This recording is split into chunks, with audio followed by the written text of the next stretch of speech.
அறிவோம் ஆரோக்கியம் நேயர்கள் அனைவருக்கும் அன்பான வணக்கங்கள். நான் ஸ்ரீவர்மா மருத்துவமனையின் மகளிர் சிறப்பு மருத்துவர் ஜெயரூபா. இந்த நாள் இனிய நாளாக அமைய என்னுடைய மனமார்ந்த வாழ்த்துக்களும் பிரார்த்தனைகளும். ஒரு 22 வயது பெண்மணி, எனக்கு பீரியட்ஸ் ஆகும்போது அதிகமான ஒரு வயிறு வலி இருக்கும். அதே மாரி இடுப்பு வலியும் இருக்கும். மேரேஜுக்கு முன்னாடிலாம் எனக்கு வயிறு வலி இருக்கும். நான் ஒரு நாள் ரெஸ்ட் எடுப்பேன். பட் இப்போ மேரேஜ் ஆகி 1 இயர் ஆயிடுச்சு. எனக்கு வலியோட அளவு ரொம்ப அதிகமா இருக்கு. இந்த காலகட்டத்தில எனக்கு மலச்சிக்கலும் இருக்கு. சில சமயங்கள்ல வாந்தி வரக்கூடிய ஒரு உணர்வு. ஸோ இந்த வலி அதிகமா இருக்கிறனால, அந்த நாட்கள்ல முக்கியமா ஃபர்ஸ்ட் டே, செகண்ட் டேல என்னால எந்த வேலையுமே செய்ய முடியாது அப்படின்னு சொல்லியிருந்தாங்க.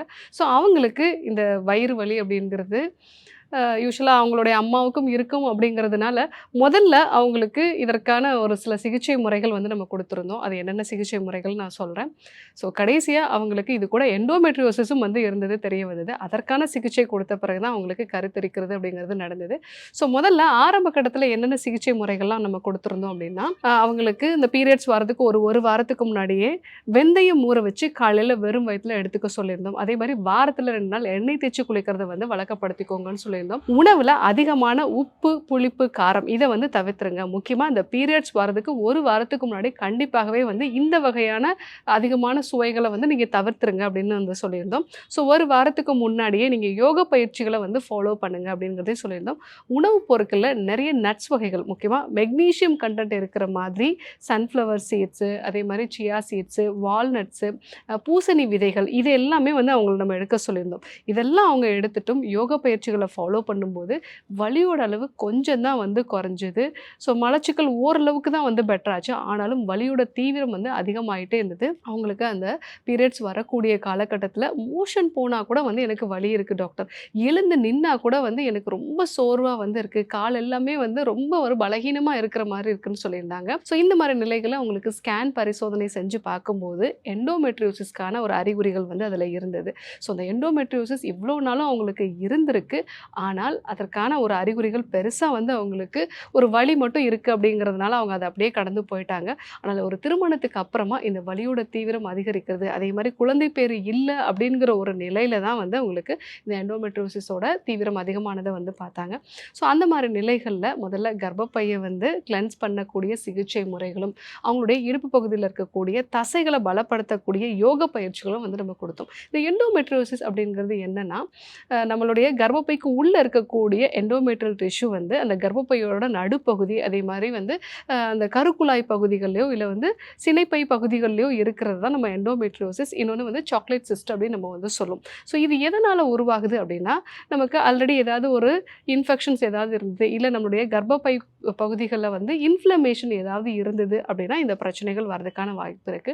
முக்கியமா நம்ம உடம்புல வாதம் தடைப்படும் பொழுது அபான வாயுன்னு நம்ம சொல்லுவோம். ஸோ தொடர்ந்து மலச்சிக்கல் சம்பந்தமான பிரச்சனைகள் இருக்குது. ரொம்ப நேரம் உட்கார்ந்தபடியே வேலை செய்றது, மன அழுத்தம் அதிகமா இருக்குது. முக்கியமா பார்த்தீங்க அப்படின்னா, ஸோ மன அழுத்தம் அதிகமா இருந்தா எனக்கு சரியாவே பசிக்காது, சரியா செரிமானம் ஆகாது, மலச்சிக்கல் மாதிரியான பிரச்சனைகளும் இருக்கும்னு சொல்றவங்களுக்கு இந்த அபான வாயு அப்படிங்கிறது பாதிக்கப்படும். ஸோ இந்த அபான வாயு அப்படிங்கிறது தான் பீரியட்ஸ் கரெக்ட்டா வெளியாகிறதுக்கு, சிறுநீர் மலம் வெளியாகிறதுக்கு, ஸோ கர்ப்ப காலத்துல டெலிவரி சமயத்துல குழந்தை வெளியேறதுக்கு முக்கியமான ஒரு வாயு.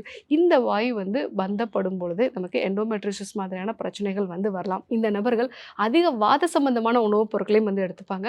முக்கியமா புளிப்பான உணவுப் பொருட்கள அதிகமா எடுத்துக்கிறது, கிழங்கு வகைகளான உணவுப் பொருட்கள அதிகமா எடுத்துக்கிறது, உணவு ரொம்பவே கம்மியா தான் எடுத்துப்பாங்க. ஸோ பெரும்பாலும் நெறைய பேர் உடல் எடை கம்மியாவும் இருப்பாங்க. உடல் எப்பவுமே பலகீனமான ஒரு உணர்விலே இருக்கும் அப்படின்னு சொல்லுவாங்க. ஸோ இது வாதம் அதிகரிச்ச ஒரு உடலோட தன்மை. ஸோ கூடுதலா எண்டோமெட்ரியோசிஸும் இருக்கு அப்படின்னா, நான் சொன்ன இந்த சிகிச்சை முறைகள முதல்ல அவங்களுக்கு ஃபாலோ பண்ண வைக்கணும். அடுத்ததா நல்ல ஆரோக்கியமான உணவு முறைகள், முக்கியமா இன்ஃப்ளமேஷன குறைக்கக்கூடிய உணவு முறைகள். அதுல மஞ்சள் முக்கியமான ஒரு உணவு. ஸோ மஞ்சள், அது கூட மிளகு சேர்த்து, தேங்காய் எண்ணெய் சேர்த்து ரெகுலரா நம்ம அவங்கள எடுத்துக்க சொல்லுவோம். அந்த மாரி எடுத்துக்கும் பொழுது உடம்புல இருக்கக்கூடிய இன்ஃப்ளமேஷன் குறையும். ஸோ இந்த மஞ்சள் அப்படிங்கிறது நம்ம கர்ப்பப்பையும் பலப்படுத்தக்கூடியது. தேங்காய் எண்ணெய் நல்ல ஆரோக்கியமான கருமுட்டை உருவாகிறதுக்கும், உடலுக்கு தேவையான ஹார்மோன்ஸ் உருவாகிறதுக்குமான கொழுப்பு சத்த கொடுக்கக்கூடியது. ஸோ இந்த மாதிரியான ஒரு சிகிச்சை முறையோட வலியோட சில வகையான பஞ்சகர்மா சிகிச்சை முறைகளும் நம்ம அவங்களுக்கு கொடுத்தோம். அந்த மாதிரி நிலைகளில் நல்ல ஒரு மாற்றம் வந்து இருந்தது. அவங்களுடைய உடலும் நல்ல ஆரோக்கியமான ஒரு நிலைக்கு மாறுச்சு. இப்போ வந்து அந்த பீரியட்ஸ் அப்போ வந்து வலி கிடையாது. ஸோ கருத்தரிக்கிறதுக்கான அடுத்த கட்ட முயற்சிகள் எல்லாமே வந்து நடந்துட்டுருக்கு. ஸோ பீரியட்ஸ் அப்போ வலி இருக்குது அப்படின்னா அது ஒரு சாதாரண விஷயமா வந்து நம்ம எடுத்துக்கக்கூடாது.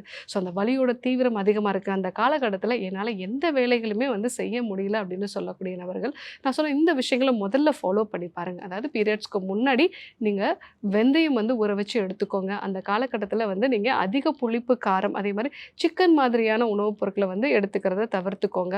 கண்டிப்பாக உடற்பயிற்சி வந்து பண்ணுங்கள். யோகா பயிற்சிகளை வந்து ஃபாலோ பண்ணுறது நல்லது.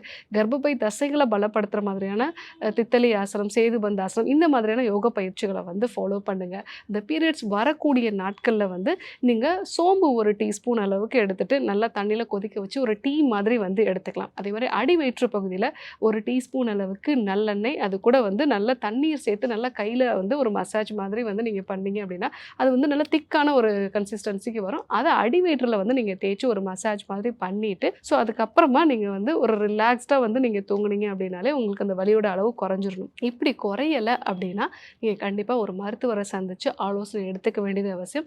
ஏன்னா இது வேறு சில பிரச்சனைகளோட ஒரு அறிகுறியாக இருக்கலாம். முக்கியமாக ஃபைப்ராய்ட்ஸ் மாதிரியான பிரச்சனைகளோ, இல்லை பெல்விக் இன்ஃப்ளமேட்டரி டிசீஸ்னு சொல்லக்கூடிய ஒரு பிரச்சனையோ, இல்லை எண்டோமெட்ரியோசிஸ் மாதிரியான பிரச்சனைகளாக வந்து இருக்கலாம். ஸோ ஏன் மலச்சிக்கலும் இது கூட இருக்குது அப்படின்னா நம்முடைய கர்ப்பப்பையில் வரக்கூடிய நரம்புகளும் மலக்குடலுக்கு வரக்கூடிய நரம்புகளுமே ஒன்றை ஒன்று சார்ந்தது தான். ஸோ கர்ப்பப்பையில் ஒரு வீக்கம் வந்து இருக்குது, அங்கே ஏதாவது ஒரு எண்டோமெட்ரியோசிஸ் மாதிரியான பிரச்சனைகள் இருக்குது அப்படின்னா மலக்குடலில் உண்டாகக்கூடிய நரம்புகளுமே வந்து பாதிக்கப்படும். அதுவும் முக்கியமாக இந்த பீரியட்ஸ் வரதுக்கு முன்னாடி உங்களுக்கு அந்த ப்ரொஜெஸ்ட்ரானோட அளவு குறையும் பொழுது எல்லாமே நரம்புகளோட தூண்டுதல் வந்து குறைஞ்சு அந்த அசைவு இயக்கங்கள், குடலோட அசைவு இயக்கங்கள் வந்து கம்மியாகிறதுனால தான் மலச்சிக்கல், வயிறு வந்து உப்புசமாக இருக்கிறது, செரிமான கோளாறுகள் எல்லாமே இந்த பீரியட்ஸ் வரதுக்கு முன்னாடி உண்டாகுது. ஸோ அந்த மாதிரியான காலகட்டத்தில் நீங்கள் அந்த சோம்பு சேர்ந்த தண்ணி வந்து நீங்கள் குடிச்சிங்க அப்படின்னா அந்த மலக்குடல் வந்து கொஞ்சம் நல்ல அசைவு இயக்கங்கள் உண்டாகும். இதன் மூலமாக உங்களுக்கு அந்த பீரியட்ஸ் அப்போ வரக்கூடிய வலிகள் வந்து குறையும். ஸோ மாதவிடாய் காலங்களில் வலி உண்டாகிறது அப்படிங்கும்போது அது அன்றாட வேலைகளை வந்து உங்களுக்கு பாதிக்குது அப்படின்னா கண்டிப்பாக நீங்கள் மருத்துவரை சந்தித்து ஆலோசனை எடுத்துக்க வேண்டியது அவசியம். ஸோ நார்மலாக தான் எனக்கு அந்த பெயின் இருக்குன்னா நான் சொன்ன இந்த முறைகள் எல்லாமே வந்து ஃபாலோ பண்ணி பாருங்கள். ஸோ இதிலே உங்களுக்கு வந்து சரியாகிறதுக்கு வாய்ப்பு இருக்குது. அப்படி இல்லைன்னா கண்டிப்பாக ஒரு மருத்துவரை சந்தித்து ஆலோசனை எடுத்துக்கோங்க. ஸோ இன்றைக்கி மாதவிடாய் கால வலிகளை ஏன் நம்ம வந்து முக்கியமாக கவனிக்கணும், ஸோ அதற்கும் நம்ம உடம்புல வேறு ஏதாவது பிரச்சனைகள், முக்கியமாக இந்த கர்ப்பப்பையில் உண்டாகக்கூடிய பிரச்சனைகளுக்கும் என்ன காரணம் அப்படிங்கிறது தெரிஞ்சுக்கிட்டோம். ஸோ உங்களுக்கும் இந்த பிரச்சனை இருந்ததுன்னா மருத்துவமனை தொடர்பு கொள்ளுங்கள். இதே போன்று ஒரு நல்ல தகவலோடு உங்களை சந்திக்கிறேன். நன்றி, வணக்கம்.